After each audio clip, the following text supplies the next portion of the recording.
Pues hoy vamos a mirar, vamos a avanzar un poquito sobre este tema, esto lo vamos a complementar el día jueves. Y tiene que ver con la teoría de Coulomb. Y para ello es importante establecer o mencionar algunas generalidades. Y esas generalidades dan cuenta de qué, de como del registro histórico de lo que ha sido la determinación del empuje lateral de tierras, o de los diferentes descubrimientos o de los diferentes avances que se hicieron en siglos pasados en cuanto al empuje lateral de tierras.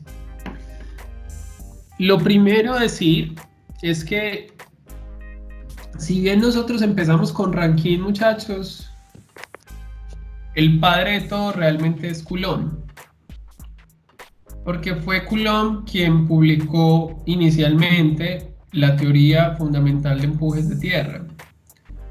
Y eso provino, digamos, vino muy de la mano con qué? Con el establecimiento por parte de Coulomb de la envolvente de resistencia. Entonces, cuando hablamos de los trabajos de empujes de tierra de Coulomb, eso viene asociado al establecimiento de la envolvente de resistencia C más sigma tangente de phi. Eso fue, digamos, el gran aporte en geotecnia pues, que hizo Coulomb. Coulomb hizo muchísimos aportes, pero en geotecnia particularmente ese fue su gran aporte. Entonces, a partir de eso, otros investigadores como fueron Kuhlmann, como fueron Rankine, refinaron o aplicaron simplificaciones sobre la teoría de Coulomb para determinar también el empuje. Entonces, como le decía yo hace unos instantes, Coulomb es el papá de todo y Rankine y Kuhlmann vienen siendo como los hijos. Entonces nosotros empezamos con el hijo, con Rankine, pero nos vamos a dar cuenta que Coulomb es quien gobierna todo realmente. Y vamos a ver también la próxima sesión que adicionalmente y a principios del siglo XX también se quiso determinar el concepto, digamos, de empuje en una condición pseudoestática o mirar el efecto del sismo para una condición de empuje. Y eso terminó por denominarse o asociarse a lo que nosotros llamamos el caso pseudoestático. Y fueron dos autores, Mononobe, Matsuo y Okabe, a principios del siglo XX, quienes desarrollaron la teoría de empujes para esa condición. Le adelanto un poco. Mononobe, Matsuo y Okabe son como hermanitos de Coulomb. No son hijos propiamente, sino como hermanitos, porque se basan en la teoría de Coulomb y la extienden un poco más hacia el concepto pseudostático o hacia el concepto, entre comillas, dinámico. Entonces, Mononobe, Kuhlmann, Rankine, digamos, Coulomb son las teorías de mayor uso en cuanto a empuje se requiere. Estas son las que están validadas, digamos, dentro de la normativa, dentro de los códigos. Usted puede encontrar otras, las del cuerpo de ingenieros, por ejemplo, las de Massidi para el caso de llenos con cohesión, pero en términos generales, casi que vienen siendo estos cuatro autores los que gobiernan como tal el diseño. Entonces, el primero de ellos y el papá de todos, Coulomb, que basó su teoría o consideró su teoría que en determinar el empuje dentro de un muro, al igual que Rankine, salvo que el muro de Coulomb tenía más aspectos a considerar que el de Rankine. Rankine realmente fue una simplificación de Coulomb. Entonces, si usted lo mira, en el caso del muro que usted está viendo en pantalla, Coulomb consideró que, por ejemplo, se tenía acá un plano de falla beta, como el que pudimos demostrar su valor la sesión pasada. Tenemos acá nuestra cuña de falla, mírela acá, mírela qué linda falla. Nuestra cuña de falla, mírela qué linda acá. Y para el caso de Coulomb, él consideró también que el efecto de un ángulo alfa, es decir, consideró el efecto de que el lleno tuviese una inclinación o que la sobrecarga tuviese una inclinación, Consideró también el efecto de lo que él llamó un ángulo teta, que es como el ángulo de inclinación del muro hacia adentro, o el ángulo de inclinación de lo que uno suele conocer como el paramento. Él consideró el efecto de ese ángulo teta. Pero más importante, Coulomb consideró el efecto de un ángulo que él llamó delta y que él lo llamó que la fricción o el ángulo que hay que se genera debido a la fricción que hay entre el lleno y el muro como tal. Ese ángulo delta para Coulomb es muy importante por una razón. Porque cuando se trata de determinar el valor del empuje activo o del empuje pasivo para la teoría de Coulomb, va a notar usted que el empuje se encuentra ¿qué? Condicionado por el ángulo delta. O dicho de otra manera, el empuje en función de la teoría de Coulomb, en función de que se pueda generar esa fricción, va a tener una componente en función de ese ángulo delta. Entonces podremos hablar eventualmente de una componente del empuje vertical en función de delta y una componente horizontal en función de delta. Básicamente, ¿qué? En función del seno y el coseno de ese ángulo. Ese es el gran aporte de Coulomb, considerar el efecto de la fricción.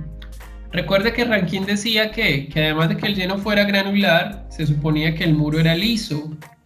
Para Coulomb no necesariamente el muro es liso. Si usted tiene un muro rugoso o tiene un muro que no tiene tan buen acabado, usted va a tener el efecto del ángulo delta. Y eso va a ser importante, porque el ángulo delta, además de que condiciona la dirección del empuje, puede que a través de ese ángulo delta aumente significativamente. Entonces una cosa será diseñar un muro por Rankine y otra cosa será diseñar un muro por Coulomb. Eso es muy importante mencionarlo. Hay que aclarar eso. Entonces a partir de eso, pues Coulomb estableció una serie de hipótesis. Él dijo, mire, como Rankine, yo voy a decir que yo voy a fallar con una cuña de falla y que el ángulo de inclinación de esa cuña es beta. Yo voy a decir eso. Yo voy a decir que yo fallo en una cuña y que mi ángulo de inclinación es beta. ¿Qué dice Kuhlmann, por ejemplo? Kuhlmann dice, no, esa falla no es de tipo planar, esa falla es más bien curva. Entonces, por ejemplo, en la metodología de Kuhlmann considera que la superficie de falla es como una espiral logarítmica.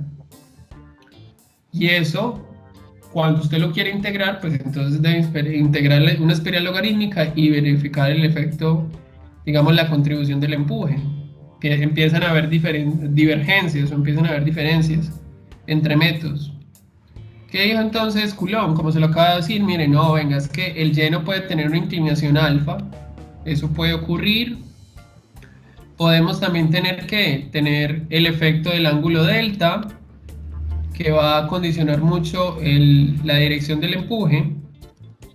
Y en función de los trabajos de Coulomb o los trabajos iniciales, él dijo, mire, ese ángulo delta nosotros lo podemos establecer en función de ¿quién? Del ángulo de fricción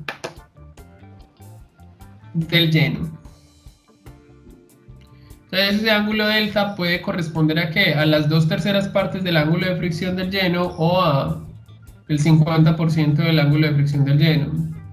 En función del ejercicio anterior, si mi phi valía 30 grados, pues mi ángulo de fricción puede valer ¿qué? 15 grados o las 2/3 partes, que sería como 17,6.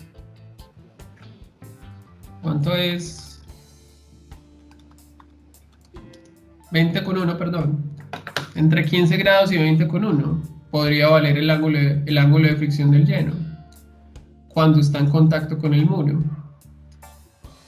Por ejemplo, esos 2/3 o ese medio de phi, usted los puede encontrar fácilmente en la norma sismo resistente y en el código de puentes. Ahí están mencionados. Si usted quiere ser más riguroso, puede irse, por ejemplo, a las tablas de interfase que puede encontrar en muchos libros. Yo aquí le coloco una, la del libro de Bowles. que le va a servir mucho para cimentaciones.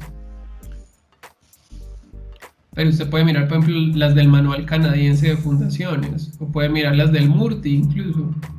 Y ahí va a encontrar que dependiendo de los materiales o de la interfase que usted tenga, usted va a tener asociado ¿qué? Un ángulo delta. Lo importante es que escoja con sabiduría, escoja con sapiencia.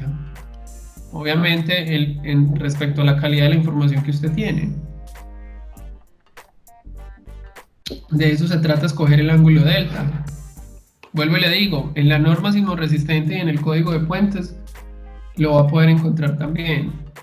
Yo espero que podamos llegar hasta la parte del código de puentes. Vamos a ver si nos da el tiempo. Habrá que esperar. Y si no, recuerde que en la especialización de geotecnia de la universidad hay una materia que se llama diseño de estructuras de contención. Ahí puede venir un poco más de lo que yo le menciono por encima, como ese brochazo que yo le doy. Yo le dejo le abro el interés.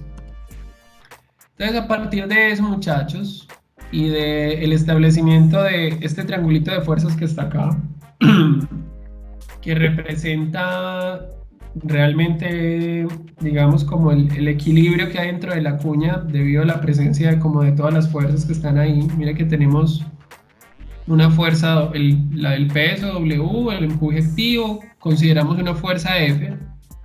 Mire que esa fuerza F aquí yo le menciono que es la resultante de la fuerza cortante, la resultante asociada a las fuerzas cortante y normal en la superficie de falla. Mírelo acá. Entonces, si usted considera equilibrio debido a esos vectores o esas fuerzas, usted puede plantear que una ley de senos, como lo está viendo en pantalla. Y darse cuenta entonces que el empuje activo, como aparece acá, es función del peso, como debe ser, y función de la interacción entre los ángulos. Mire que tenemos el phi, tenemos el beta, tenemos el delta, el ángulo teta. Mire que ya Coulomb magnificó la cosa. Entonces, cuando usted ya considera el peso de la cuña, es decir, W ya lo reemplaza por un gamma por área para obtener el valor del peso en fuerza sobre longitud. Ya usted tiene el chorizo que está viendo en pantalla. Y recuerde que desde el punto de vista del empuje activo, como lo decíamos en la sesión anterior, a nosotros el empuje activo nos interesa maximizarlo y el empuje pasivo nos interesa minimizarlo.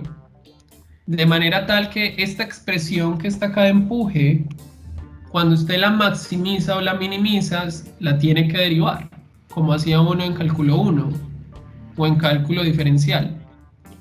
De manera tal que para esa función de empuje, entre comillas, usted puede obtener los máximos y mínimos. En el caso de diferenciar o buscar un punto de máxima, es coger ese valor del empuje y derivarlo respecto a qué, a aquello que maximiza o minimiza el empuje. Recuerda que veíamos el efecto nosotros del beta, un beta muy malo o un beta muy bueno, que era función de el valor de falla en la cuña, o cuando teta valía 45 más mi medios en Rankine, y que era el punto en donde la envolvente se cortaba con el círculo. Recuerde que eso lo dijimos. Pero en esencia es que, si usted tiene un caso activo, usted maximiza el empuje. Y si maximiza el empuje, deriva respecto a beta, esa expresión que está ahí, no la voy a colocar completa, y puede obtener entonces esto que está acá. Esto le va a dar el valor del empuje para Coulomb en distribución triangular de esfuerzos, un medio de Kasua gamma h cuadrado, como lo acabamos de ver, y le va a dar a usted el valor de el Kasua para Coulomb en caso activo. Mire que es un chorizo grande. Cópielo bien, ya usted lo tiene, yo se lo envié, cópielo bien.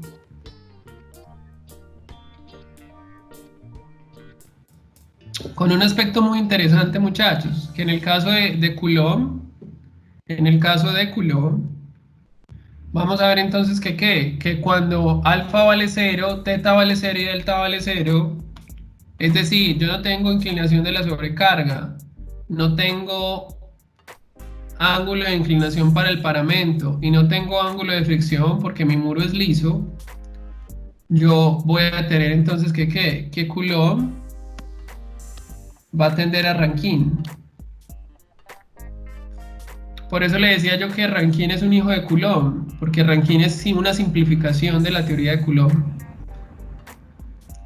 Entonces, lo importante es que si usted tiene uno o usted tiene otro, aplique bien la fórmula. Y que cuando aplique, o más bien, obtenga muy bien el caso A, ya sencillamente se dedique a hallar el esfuerzo y luego del esfuerzo halle el área y el área se le empuje. En el caso pasivo, exactamente lo mismo. El empuje pasivo es un medio de K sub P de gamma h cuadrado, como Rankine, pero mire el Kp de Coulomb. Ya no es tangente cuadrada de 45 más pi medios, sino es ese chorizo que aparece en pantalla. Prográmelo en sus calculadoras bonitas, en una hoja de Excel. Si usted mira el primer punto del taller, ¿yo qué le pido?